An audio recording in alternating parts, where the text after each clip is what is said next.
अगर आपका जन्म 7, 16 या 25 तारीख को हुआ है, आपका मूलांक 7 है और उसके स्वामी केतु होते हैं। वर्ष का 2025 का जो राजा और मंत्री दोनों ही सूर्य, पर केतु ग्रह की सूर्य और मंगल दोनों से ही शत्रुता है। इस वर्ष आपको विशेष सावधानी रखनी है, वाणी पर संयम रखना होगा, झूठ, छल और कपट से बचना होगा। साथ ही अगर नया व्यवसाय चाह रहे हैं, नई नौकरी चाह रहे हैं या नौकरी में प्रमोशन चाह रहे हैं या नौकरी में स्थानांतरण चाह रहे हैं, तो ये वर्ष अनुकूल नहीं है। जिस स्थिति में भी है वहीं पर अपनी प्रोग्रेस को सुनिश्चित कीजिए और उसमें आगे बढ़ते रहिए। कोई भी नया कॉन्ट्रैक्ट, नया अनुबंध, नया बिजनेस, नई पार्टनरशिप, उसमें न जाए, उसमें भी आपको अनुकूलता नहीं मिलेगी, उससे बचें। और अगर आप छात्र हैं तब आपको विशेष मेहनत करने की आवश्यकता होगी, पर आपको भी अपने वाणी पर संयम रखने की आवश्यकता होगी। संयमित जीवन शैली आपको अपनानी पड़ेगी। साथ ही अनावश्यक वाद विवाद से बचना होगा। किसी भी कानूनी दावपेच में फंसने से आपको बचना है। अनावश्यक किसी को भी चैलेंज नहीं करना है, चुनौती नहीं देनी। साथ ही अपने जो भी आपके नजदीकी हैं, मित्र हैं, सहयोगी हैं,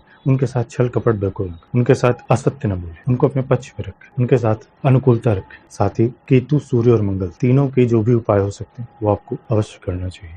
किसी भी देवता को अपना इष्ट मान करके और उससे विशेष आपको प्रार्थना करनी होगी, ताकि जो भी संकट आ रहे हैं वो हटाता चले। सरकार की ओर से, सरकारी पक्ष की ओर से या किसी सरकारी विभाग की ओर से आपको विशेष कष्ट मिल सकता है। ऐसी स्थिति से भी बचें। उस स्थिति के लिए भी पहले से योजना बना करके रखें। और जैसा मैंने काफी बार कहा कि 7 मूलांक वालों को झूठ, छल और कपट से बचना ही चाहिए। बात इस वर्ष की नहीं है, आजीवन ही, क्योंकि केतु ग्रह कोई भी ऐसा कार्य उसका समर्थन नहीं करते हैं। यहाँ पर झूठ, छल, कपट और कोई भी ऐसा वाद विवाद या वाणी की वजह से किसी का अपमान, तो ये वर्ष अगर आप अनुकूलता चाहते हैं तो अपने आसपास के लोगों से संयमित व्यवहार कीजिए, वाणी में संयम रखें, क्रोध में संयम रखें, मन को शांत रखें, प्राणायाम का अभ्यास करें। साथ ही नई किसी भी चीज की, चाहे वो शादी हो, चाहे वो दोस्ती हो, चाहे वो प्रेम संबंध हो, चाहे जॉब हो या बिजनेस हो, किसी भी तरीके के नए स्टार्टिंग से बचें, शुरुआत से बचें।